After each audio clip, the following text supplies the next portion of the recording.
Hey, bye. It's easy to get to the machine and get 100 balls, but how do you divide them up when you practice? We clearly divide by type of player. I would say it is the best thing. All right, we have 100 balls. B, will you start? I'll start, and we begin with a category we hold dear, the Giangias. So the perfect 100 balls for a Giangia, that is a neophyte. Let's remember we are staying in the driving range area, so today we are not talking about the full range practice, short games, and so on. However, for a Giangia, I recommend starting with short shots. So start with a pitch or a relatively short club and a few approach shots. It's to start getting a little more feeling and to start moving the body in a way that we're not used to doing. So the classic half swing, half shot.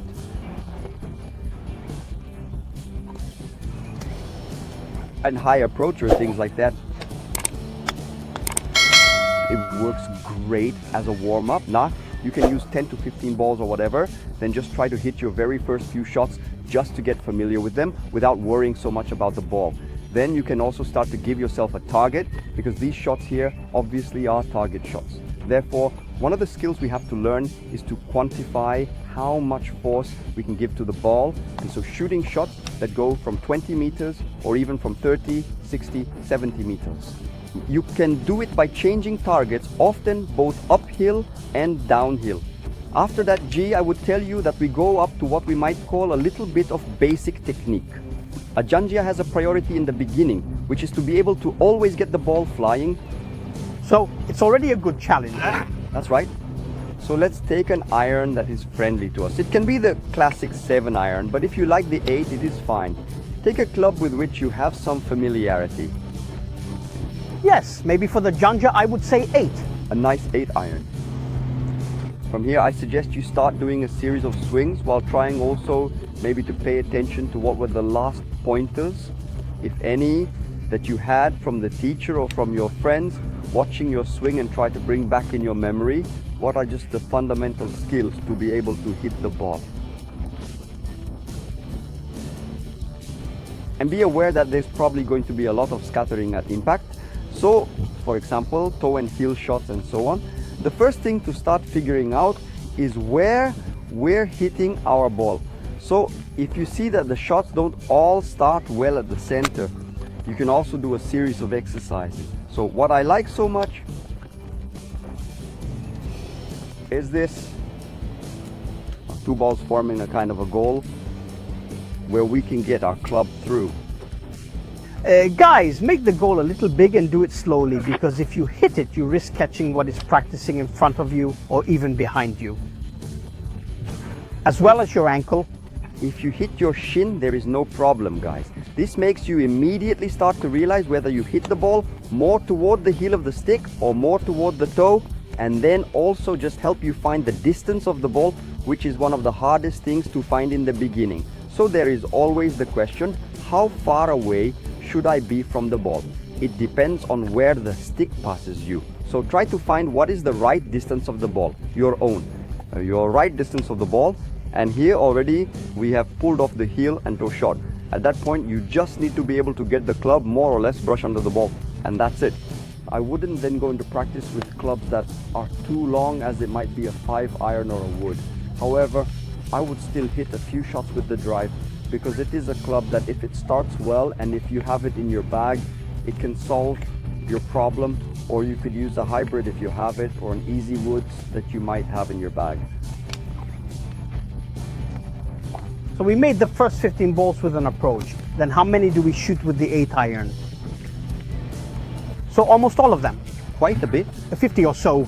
About 50 balls, even more, just to have a safe stick. And so we are in the field and we don't know what to do. We take our trusty friend Naranjata forward and pedal. Some hybrids, because they are the ones that make us go very far from the ground, but they can also be used as tee shots. Correct. Those 20 or so? About 20 and a few drives. But a few drives are needed, in my opinion, because you always have to practice them anyway, even if you don't play them when you go on the course, because otherwise you never pick up the skill. That's right, you never learn it. We prefer not to play the drive, and that's because we never train it, and so it becomes a club, let's say, that we are afraid to shoot with. All right, okay, we did the Giangia.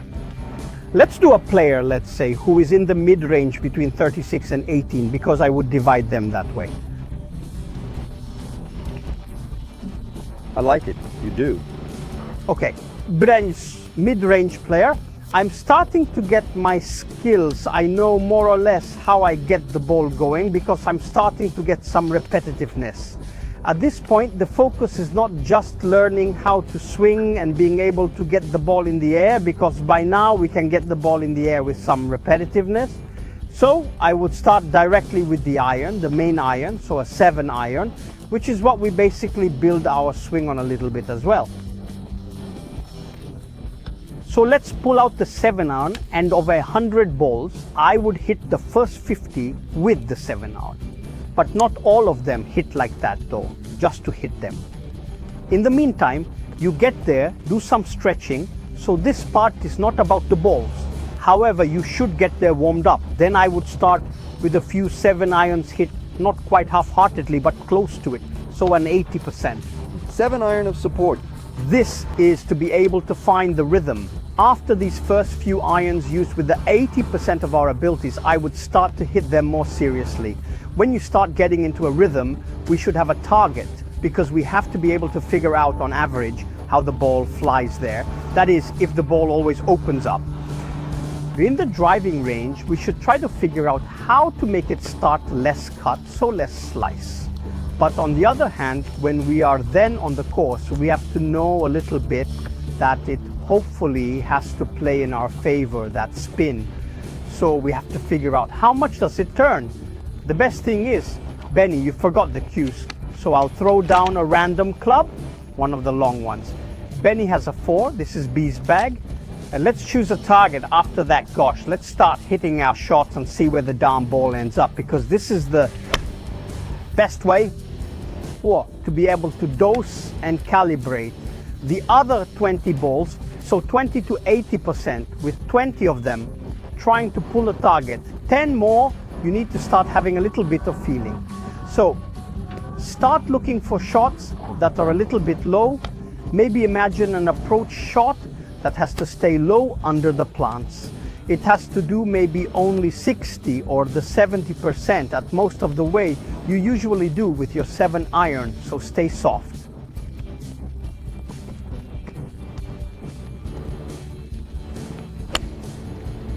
You turn very soft. You can do the reverse. It can also be useful in case of even wind or similar shots. You may have like an open field in front of the green, just hit a soft shot with an extra club that make the ball get there by rolling. It can be an idea, and some other ball can be used to try to hit high shots or trying to make the opposite turn to the one you have by default. In my case, I play a little bit of slide underneath, try to do some draw, even some hooks. I mean, it's okay for me that ball turns on the opposite side because I needed to understand what my body does to do the opposite, and that helps me then to mediate.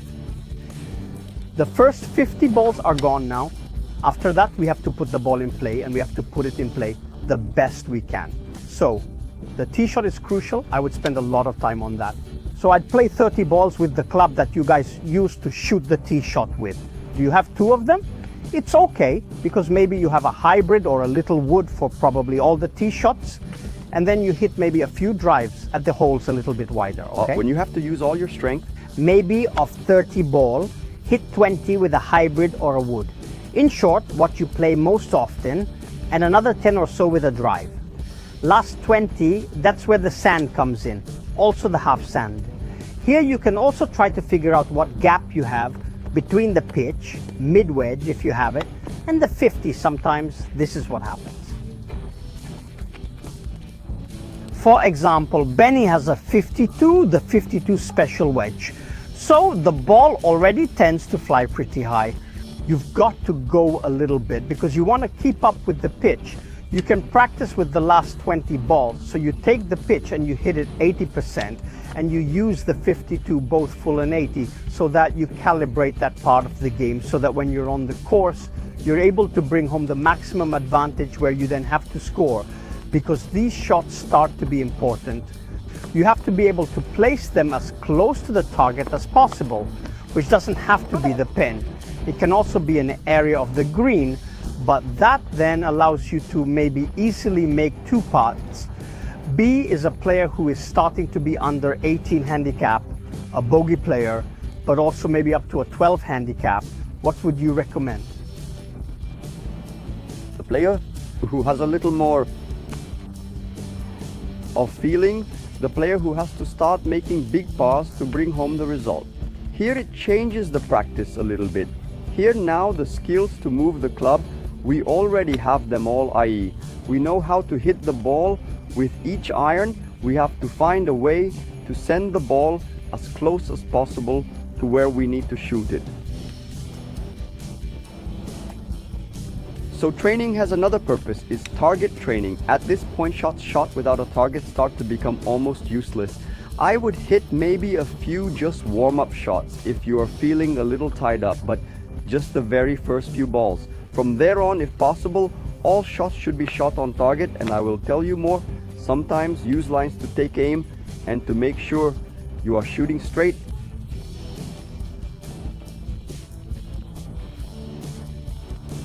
You can also play some shots even without reference, as you can happen in the course.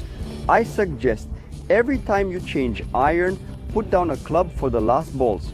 Before you changing iron instead, we use them with nothing on the ground so that we can know if we can get in the same position with other clubs. Would you practice the routine yet? I absolutely start practicing routines when there's no club down. So whenever there's no club on the ground. For the course routines, I find my training systems as I am used to do each time I take the grip off and put it back on. So don't make the mistake of keep hitting the ball without ever changing position. If you do it, you don't find the conditions that are definitely very important actually. And for those who are neophyte players, it's almost better to always be at the same position and keep shooting. But we have to start making par, then we have to start roughing it a little bit more. So how do we divide these 100 balls? How do we divide them up? I'd say blocks of shots where I have to make sure that I put the ball on the green, so everything from the 20 meters part to the mid to short iron part. So a 7 iron.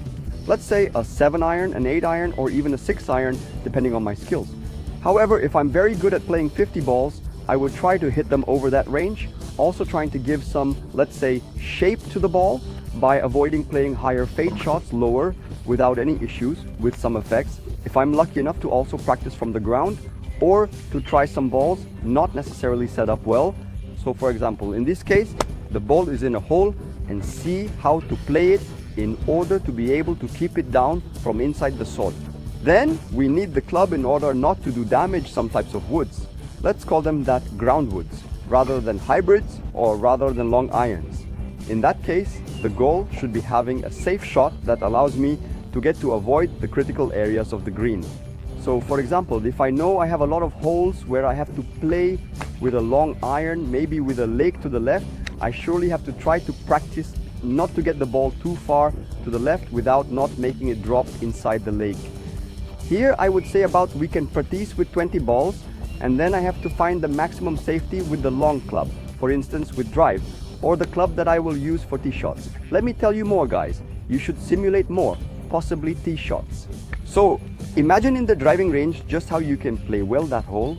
That's where we need, for example, the little maps, the famous caddy maps, to begin to understand what shots we're going to have on the course, whether we've played them before or whether we don't know them. But we have to then get familiar with them because maybe we're going to play in a competition or we're going to play like 18 holes. And so going to understand directly from the map which one is the actual that we need. What are the boundaries within which to shoot?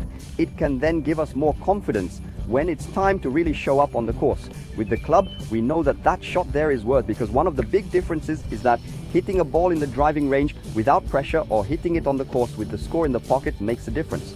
And in my opinion, this is where you have to train, especially those players who need start to bring home so many pars, but specifically on understanding if it is better the 7 iron or the 8, but on starting to visualize the game in such a way to bring the course into the driving range. Exactly, but when you start having to play against par, what do you do?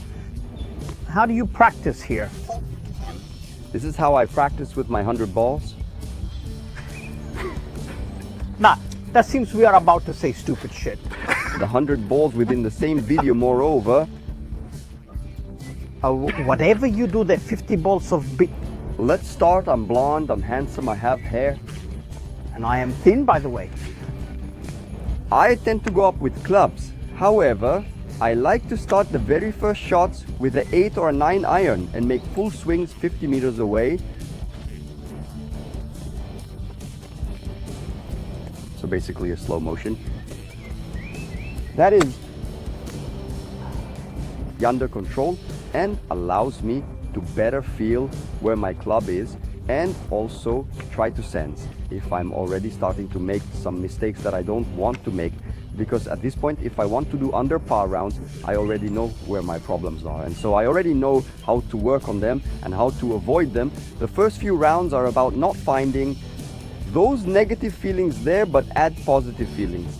Then from there I go up as a distance, almost always shooting at targets, maybe signs or green that are on the driving range. I shoot a lot of starting shots. In my case, I start very often with the drive. So I train it a lot and I put it randomly within the practice. And thanks to that, within my game, I usually put 2 or 3 drives to disengage myself a little bit from what is the movement towards the target and let the whip go away a little bit. I play the last balls, the last 10 balls with string shots. So high ball, low in draw, fade, crushed. I like so much to try to shoot some 10 shots that go against the 50 sign, but with a ball that would have made much more. And this allows me then to be able to find what are also alternative solutions when I am then on the course. Gigi, what do you do instead? We all practice with the 7 iron. Well, I have always learned to practice with the highest club that I have in my bag, with which I have expectations, but that starts to be borderline, and that is the 5 iron. So I take my 5 iron, in the case actually it's B's, and I start warming up first. Of course I make a few loose motions, and after which I hit about 50 balls.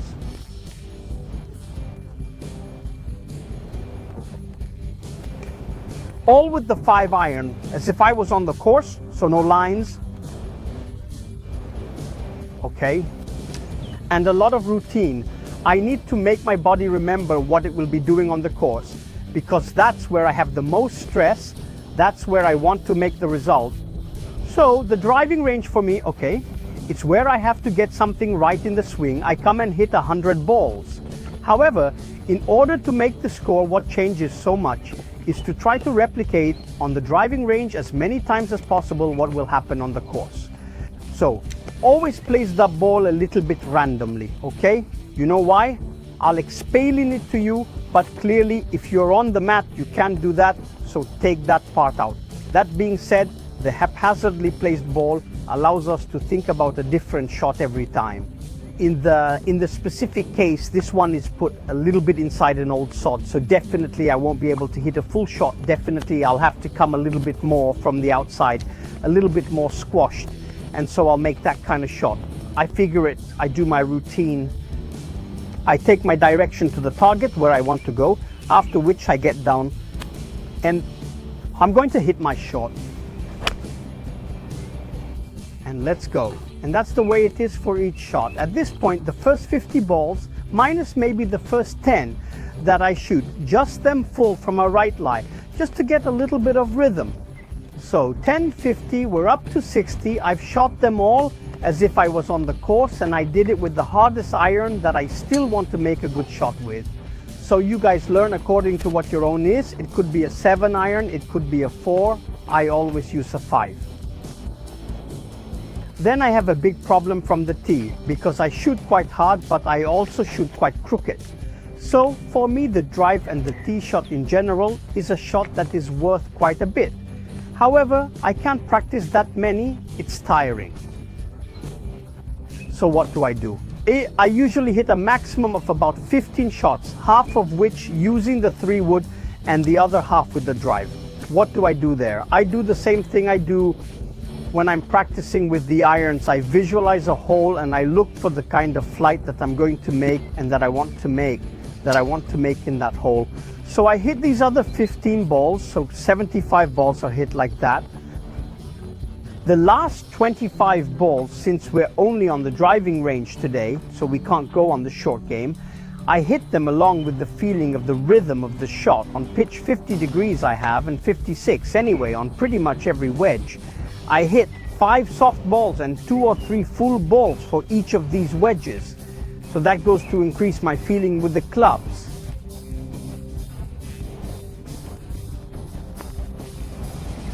This is what I do. Let us know what you usually do when you practice and how you divide your 100 balls. Do you have any other ideas? Let us know below in the comments, and ci sta.